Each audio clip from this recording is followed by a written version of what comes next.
안녕하세요. 오늘은 웹캐시 주가의 흐름들을 같이 한번 살펴보겠습니다. 영상 시청 전에 구독, 좋아요 한 번씩만 부탁드리겠고요. 자, 오늘 8% 넘는 하락을 보이면서 마감이 됐어요. 그래서 오늘 이제 나온 어떤 이슈들과 기술적인 흐름들을 같이 한번 살펴보도록 하겠습니다. 일단 오늘 이제 웹캐시가 8% 정도 이렇게 하락 흐름들을 보였는데, 사실 웹캐시가 오늘 이 8% 정도 하락할 만한 개별적인 어떤 악재가 있었냐라고 봤을 때에는 사실상 개별적인 악재나 이런 것들이 나온 것은 없다라고 말씀드릴 수 있을 것 같고요. 전반적으로 이제 하락폭은 크게 진행이 됐지만 거래량이나 이런 것들은 44만 주 정도로 전일 거래량의 71% 수준밖에 발생되지 않았습니다. 자, 전체적으로 최근 어떤 주가의 움직임에서 거래량이나 이런 것들이 급감을 해 있는 상황이죠. 급감을 해 있는데 거기서 더 급감이 된 오늘 이제 흐름이거든요. 자, 그렇다면 오늘의 이 8%의 하락은 실질적으로 매도세나 이런 것들이 엄청 많아서 이제 주가가 하락이 크게 나온 것이 아니라 매수세가 없는 가운데 매도가 조금만 나와도 가격이나 이런 것들이 크게 하방으로 흔들리는 그런 하루였다라고 볼 수가 있는 거죠. 자, 그렇다면 오늘 이제 웹캐시만 이렇게 좀 하락을 했느냐라고 했을 때에는 지역화폐 관련주들 전체적으로 다 큰 폭의 하락 흐름들을 좀 나타내는 모습이었고요.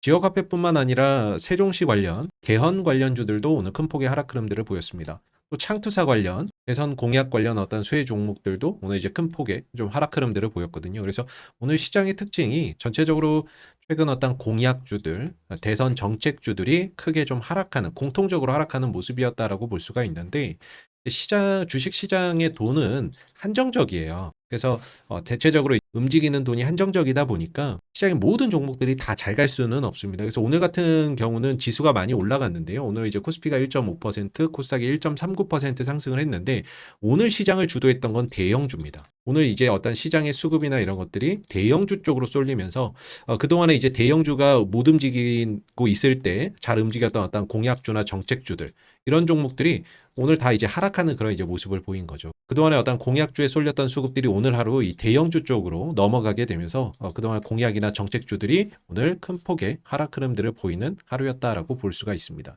별다른 어떤 악재나 이런 것들이 없었다면 차후에 또 수급이나 이런 것들이 이동하는 과정에서 다시금 또 올라올 수 있는 계기나 이런 것들이 얼마든지 만들어질 수 있다라고 보는데요. 일전에 말씀드렸지만 이런 공약주들의 최대 악재는 이 공약을 낸 사람이 당선이 되느냐 안 되느냐, 이게 최대 관전 포인트입니다. 이재명 민주당 대선 후보가 지역화폐 공약이라든지 이런 것들을 내놓고 있죠. 결국에는 6월 3일 조기 대선 이후에 당선이 되느냐 되지 않느냐, 거기에 따라서 이 공약이 정책화될 수도 있고 아니면 그냥 사라지는 정책이 될 수도 있습니다. 그래서 이런 공약주들의 최대 쟁점은 6월 3일 조기 대선에서 당선이 되느냐 안 되느냐에 따라서 희비가 엇갈린다라고 말씀을 드렸죠. 다만 이제 주가나 이런 부분들이 최근에 이제 하락하고 있지만 웹캐시가 6월 3일 이후에 어떤 대선 결과에서 이재명 민주당 대표가 당선이 되면 얼마든지 다시금 또 올라올 수 있는 계기나 흐름들은 만들어진다라고 저는 보고 있거든요. 왜냐하면 결국에 공약이나 이런 것들은 그 공약을 낸 사람이 당선이 됐을 때 결국에 정책화될 거고, 그 정책으로 나오게 되면 예산이 편성되기 때문에 실질적으로 돈이 투입이 되면서 관련 기업들의 수익성이나 이런 것들이 개선되는 효과들도 얼마든지 기대를 해볼 수 있습니다. 그만큼 다시금 관련주들이 또 움직일 수 있는 또는 회복할 수 있는 기회나 계기는 얼마든지 차후에 마련이 될 수 있다라고 볼 수가 있겠죠. 그래서 오늘의 어떠한 하락은 수급의 이동이 만들어낸 하락이다라고 볼 수가 있을 것 같고요. 그리고 오늘 하락 시의 거래량이나 이런 부분들이 크게 동반되지 않았다라는 점은 역시나 차후에 조정을 마무리하고 돌아나가는 그런 흐름 속에서 충분히 만회할 수 있는 그런 정도의 하락이다라고 보시면 좋을 것 같습니다. 지금 이제 추경 예산 심사나 이런 것들이 국회에서 진행 중이죠. 정부가 12조 원 정도의 추경 예산안을 지금 국회에 제출을 한 상황이고, 민주당 쪽에서는 12조 원 정도로는 부족하다, 15조까지는 늘려야 되고 이 늘어나는 한 3조 원 정도는 지역화폐로 예산을 편성을 해야 된다라고 계속해서 반복적으로 이야기를 하고 있습니다. 다만 일전에 말씀드렸다시피 국회는 예산을 심사하고 감액할 수는 있지만 증액할 수 있는 권한은 없다라고 말씀을 드렸죠. 그래서 3조를 늘리고 싶어도 국회 마음대로 이걸 늘릴 수가 없습니다. 늘리려면 반드시 정부와 협의가 되어야지만 추경 예산안을 기존보다 더 늘릴 수가 있겠죠. 다만 여야 간의 어떤 이견 대립이나 이런 것들이 워낙 크기 때문에 실질적으로 지역화폐가 이번 추경에서 편성되지 않을 가능성도 있다라고 봐야 될 부분인 것 같고요. 기사나 이런 것들을 보게 되면 추경안 심사 돌입했다. 지역 화폐하고 예비비를 두고 현재 설전을 오가고 있다라고 이야기를 하고 있죠. 오늘 23일 전체 회의를 열고 정부가 제출한 추경 예산 심사에 돌입을 한 상황이 되겠습니다. 그래서 추경 규모하고 이 지역 화폐 지원 등을 두고는 이견 차이를 현재 보이고 있다라는 거고요. 민주당에서는 내수 회복과 소비 진작을 위해서 반드시 증액을 하겠다라는 입장이지만 국민의힘은 추경 증액에는 선을 긋고 있다라는 부분들이 되겠죠. 그래서 이번 어떤 추경 예산안에 지역화폐 예산이 반영되기 쉽지 않은 그런 이제 상황인데, 만약에 추경 예산안에 지역화폐 예산이 편성이 된다면 그런 부분들이 관련주에 또 강한 상승을 이끌어낼 수 있는 모멘텀이 될 수 있다라고 말씀을 드리고 있죠. 단기적으로 봤을 때는 이 추경 예산안에 지역화폐 예산이 편성이 되느냐가 중요한 어떤 포인트고요. 장기적으로 봤을 때에는 이 공약이 정책화되기 위해서는 반드시 6월 3일 조기 대선 이후에 흐름에서 이재명 민주당 대표가 당선이 되어야지만 이 지역화폐 관련 어떠한 공약이 정책화돼서 향후에 예산을 편성을 해서 관련주들도 수익성이나 이런 것들을 개선하는 그런 이제 계기가 마련될 수 있다라고 말씀을 드리고 있습니다. 그래서 단기적으로는 추경 예산 포인트, 장기적으로는 6월 3일 조기 대선 이후를 보셔야 된다라고 말씀을 드리고 있죠. 웹캐시의 이제 최근 어떤 흐름 속에서 분봉 흐름들을 좀 체크를 해보게 되면요. 어제 장중에 이제 한 5% 넘게 하락하고 있었는데 오후에 이렇게 쭉 끌어올리는 그런 이제 모습들이 나왔죠. 이때 역시나 이제 추경 예산 관련해서 지역화폐나 이런 부분들의 편성을 해야 된다. 추경 예산에 지역화폐를 편성을 해야 된다라는 이야기가 또 뉴스로 나오니까 장중 이제 낙폭을 만회하는 그런 이제 흐름들이 장 마감 직전에 나왔던 모습이고요. 오늘도 이런 이제 모습들, 이런 이제 모습들이 추경 예산의 지역화폐 예산을 편성을 해야 된다라는 어떤 기사나 이런 것들이 반복적으로 나오니까 또 이런 부분들에 반응을 했던 상황이었거든요. 또 장중에 유라클이 상승으로 전환되면서 또 상승을 하기도 했었고 그 흐름을 따라가는 그런 이제 모습들도 일부 보였었죠.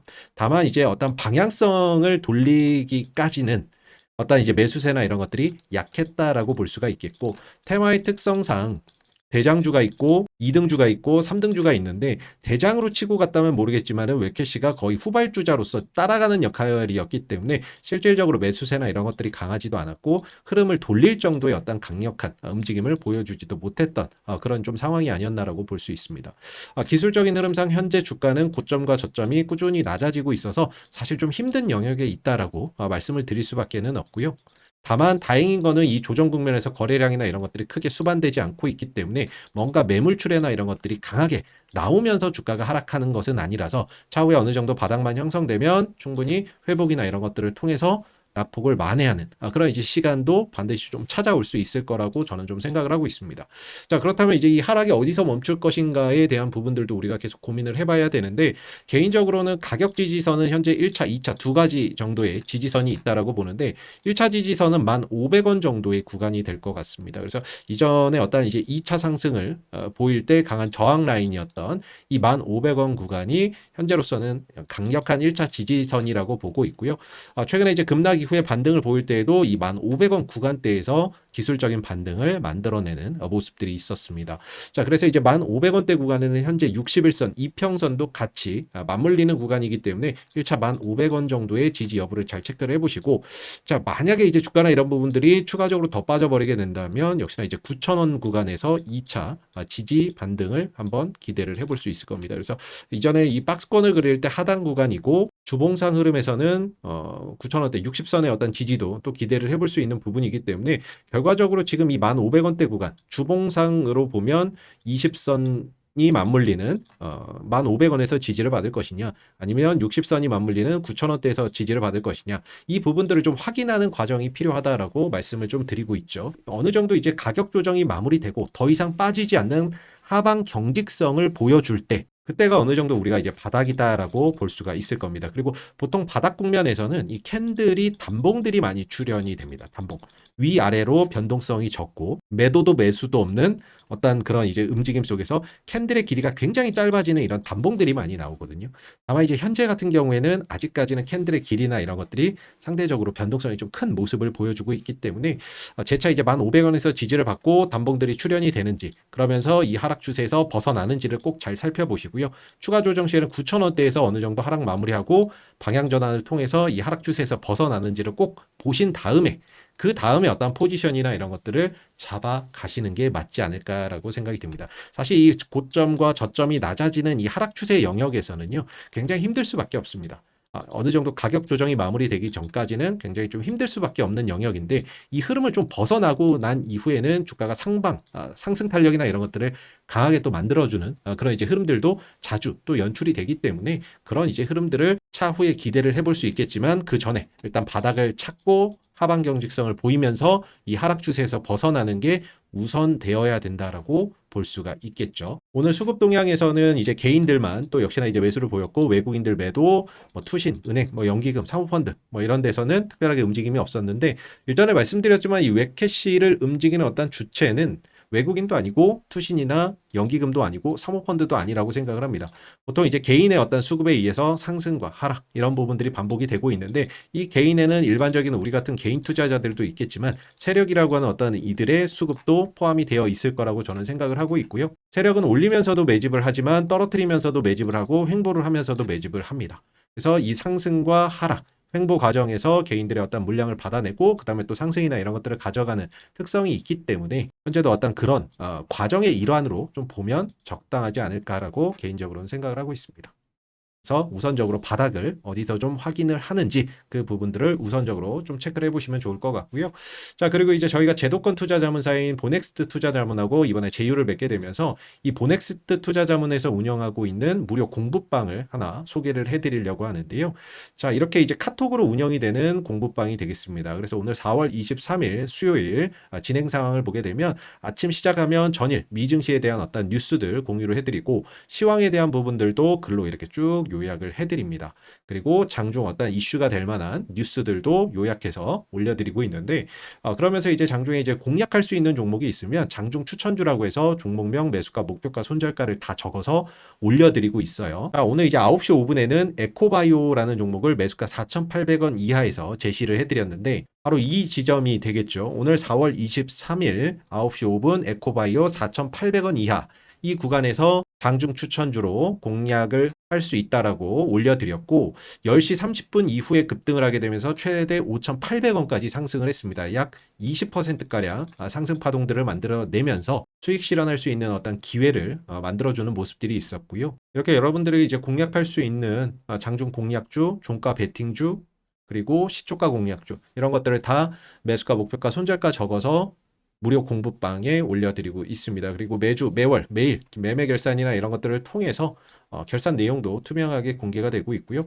소통이 가능한 무료 카톡방이 되겠습니다. 여기는 이제 누구나 입장이 가능한데요. 입장하시는 방법은 우측 상단에 나와 있는 번호 010-2230-1350으로 숫자 7번 적어서 보내주시면 이 보내주신 번호로 입장하실 수 있는 링크를 하나 발송을 해드릴 겁니다. 그럼 그 링크 누르고 들어오셔서 시황이나 무료 종목들 편안하게 받아보시면 되고요. 그냥 구경만 하셔도 상관없습니다. 그리고 투자 자문사이기 때문에 이렇게 서로 간의 어떤 소통이나 이런 것들도 가능한 그런 이제 무료방을 운영을 하고 있고 실제 이제 금융감독원과 금융감독위원회에 정식으로 등록되어 있는 투자 자문사다라고 보시면 되겠고 그렇기 때문에 여러분들이 보유하고 계신 종목이나 또는 물려서 고민되는 종목들도 1:1 종목 상담이나 이런 것들이 가능한데요.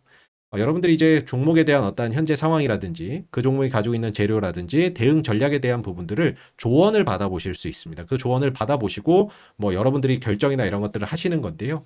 여러분들 혹시 계좌에 고민되시는 종목이 있으시면 역시나 010-2230-1350으로 종목명만 적어서 보내주시면 되시고요. 그러면 그 담당 업종의 전문 인력이 무료로 상담 도와드리면서 주식 고충이나 이런 것들을 덜어드릴 겁니다. 마지막으로 이제 보넥스트 투자자문에서 보내드리는 주간 주력주 리포트도 이메일로 받아보실 수가 있는데 이건 이제 매주마다 발행이 되는 주력주 리포트입니다. 평균 수익률이 한 70% 이상 나온다라고 하는데요. 이번 주 좀 시장에서 관심 받을 수 있는 어떤 섹터나 테마를 뉴스와 일정을 분석을 해서 선정을 하고 그 가운데 이제 주가나 이런 것들이 좀 저평가되어 있거나 또는 외국인들 기관들의 매수세가 유입되는 종목을 매주 한 종목 정도 선택해서 이렇게 리포트로 보내드리고 있습니다. 자, 이 종목이 가지고 있는 어떤 재료, 기본적인 분석, 기술적인 분석을 통해서 적정 가치를 산출을 하고요. 중장기적인 어떤 목표가까지 다 적어서 보내드리고 있는 주력주 리포트인데 이 주력주 리포트 받으시는 방법은 010-2230-1350으로 주력주라고 문자 발송을 해주시면 여러분들이 매주 무료로 이 주력주 리포트도 함께 받아보실 수가 있습니다.